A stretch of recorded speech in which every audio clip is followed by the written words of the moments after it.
Hi there, it's Tammy here, and in this video I'm going to talk about a link that I believe exists between Jurassic Park and the current status quo of generic pregnancy exercise workouts. So if this sounds like an insane link to make, stick with me because I sincerely believe that there actually is one. Now, of course, when you think about Jurassic Park, you actually think about cloning giant, dangerous, yet extinct animals. So I'm pretty sure you're thinking, how on earth can you see a link between cloning dinosaurs and pregnancy and exercise? And no, I'm not talking about cloning humans here, I promise. Wouldn't that be mad?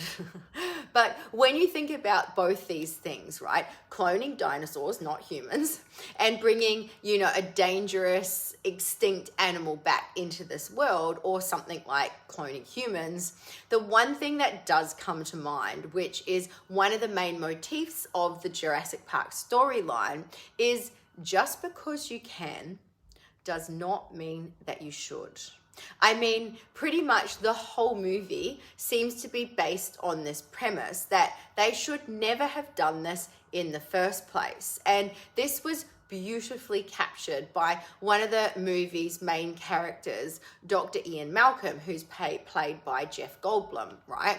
Now, in one of the movie's better examples of where the line should be drawn is something that he said, which was, your scientists were so preoccupied with whether they could, they didn't stop to think if they should. Now, if you know me, or if you've watched a few of my videos, you might have actually come to the conclusion that my brain does sometimes go down very strange rabbit holes, especially when I have thoughts like this. It's kind of like Alice following the rabbit down, following the white rabbit. Well, this kind of Jurassic Park, just because you can, doesn't mean you should train of thought, was probably one of these times, right?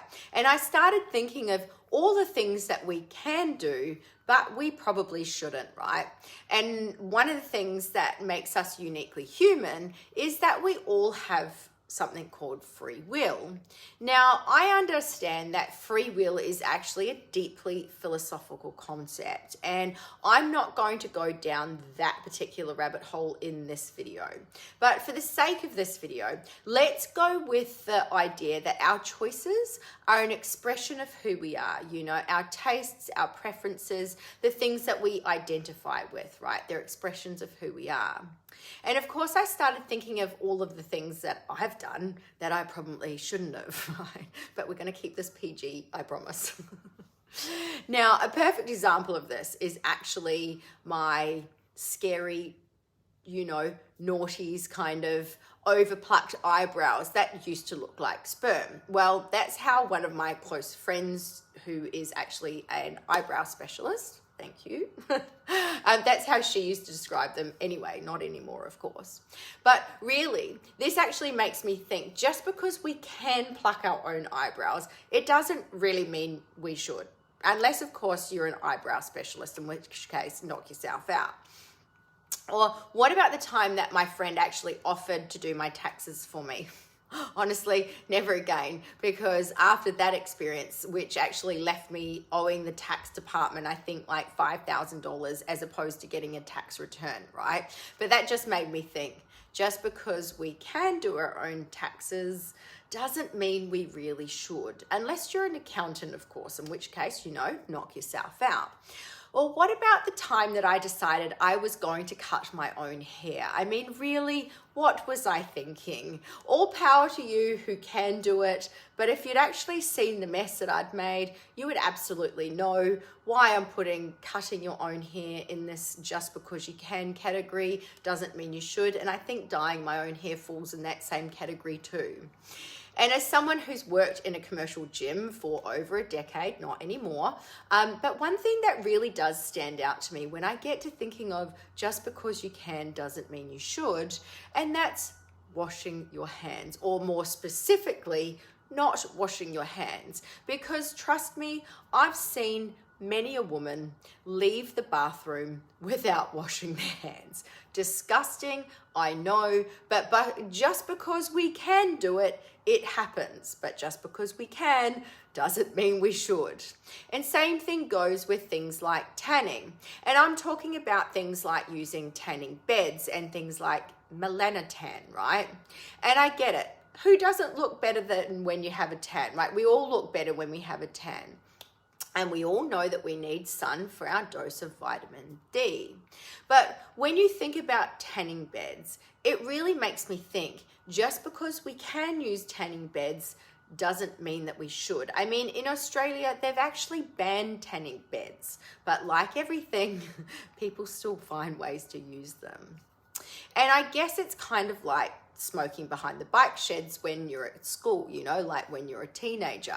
You know you shouldn't, but you still do. I don't know, maybe that was just me. And I think there's even a thread in there between the smoking and the tanning examples, right? Where over time, as science and technology progress and the dangers of certain things become more apparent, you know, things that were okay to do at one point then go from the go ahead and do them pile to the just because you can doesn't mean you should pile, right? And pregnancy is actually a perfect example of this, with the guidelines changing as time passes and medical and science and technology get more and more advanced. But I think the ever-changing guidelines during pregnancy, and I think that this thread is something that I'm going to explore in another video. So we'll save that thread for another time. So keep an eye out for that one. But when it comes to pregnancy guidelines, and just because you can doesn't mean you should, we have a long list of examples. And just to make my point really clear, I'm actually going to use some contradictory information that I found all over the internet, or maybe just in one specific place. But these are relating to pregnancy guidelines now. And nutrition is a really easy go-to with this. And the examples that I'm going to give you, like I said, were found on a pregnancy page that has a lot of followers. Now, most of these examples actually had disclaimers of some sort relating to organic grass-fed animals or wild-caught fish. But from my perspective, just because something is wild-caught or grass-fed or organic, it doesn't mean that it stops it from harboring bacteria, which is the whole reason why you're not able to eat certain foods during pregnancy. Now, of course, I cover all of this in great detail in the pregnancy process program. But in keeping with the just because you can doesn't mean you should train of thought, when it comes to pregnancy nutrition, here are some great ones that I found being recommended that actually contradict the pregnancy guidelines. So if you see information telling you to do these things, I actually really hope that you remember this video. And just remember, just because you can eat runny eggs during pregnancy, it doesn't mean you should. And just because you can eat deli meat during pregnancy, it doesn't mean that you should. Just because you can eat raw cheese or drink raw milk during pregnancy, it actually doesn't mean you should, even if it's organic from pasture-fed animals. And just because you can eat all types of fish and seafood during pregnancy doesn't mean you should, because some of them contain a lot of mercury. And we're going to use the same pregnancy page to look at some exercise examples as well. Because just because you can train on your back during pregnancy, it doesn't mean that you should. And that's got to do with inferior vena cava syndrome. And just because you can twist and train rotational movements during pregnancy, it doesn't mean you should. And when it comes to pregnancy, there's one thing I believe squarely fits into the just because you can doesn't mean you should pile. And I'm sorry to say, ladies, but that's doing a generic one-size-fits-all workout that's free on the internet. Just because you can do a one-size-fits-all workout during pregnancy doesn't mean you should.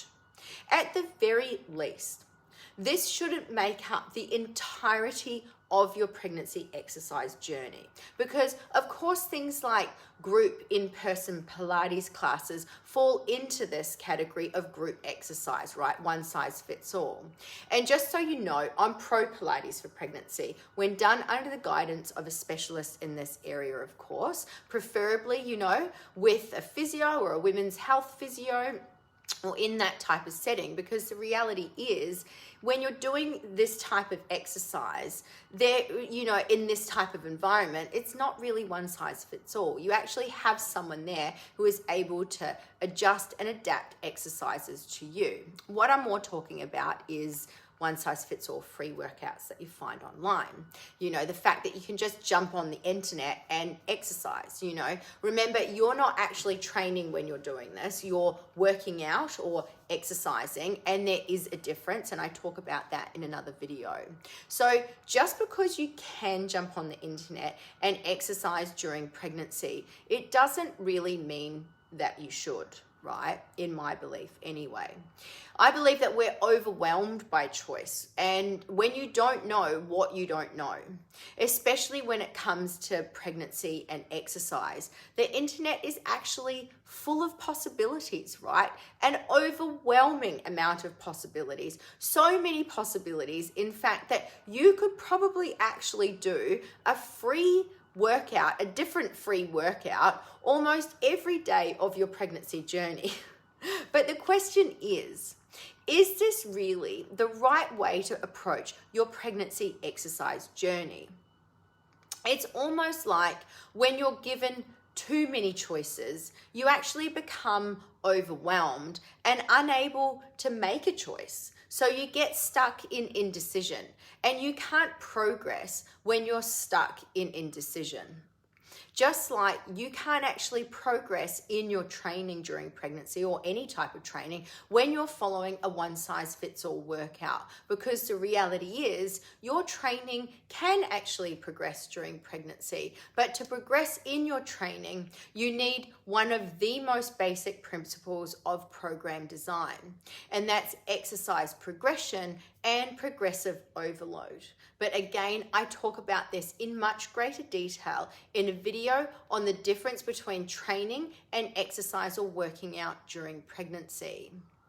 And I actually think that the biggest issue facing pregnant women today when it comes to exercise during pregnancy is lack of knowledge. And then, of course, concerns around safety, not only for themselves, but for the safety of their baby.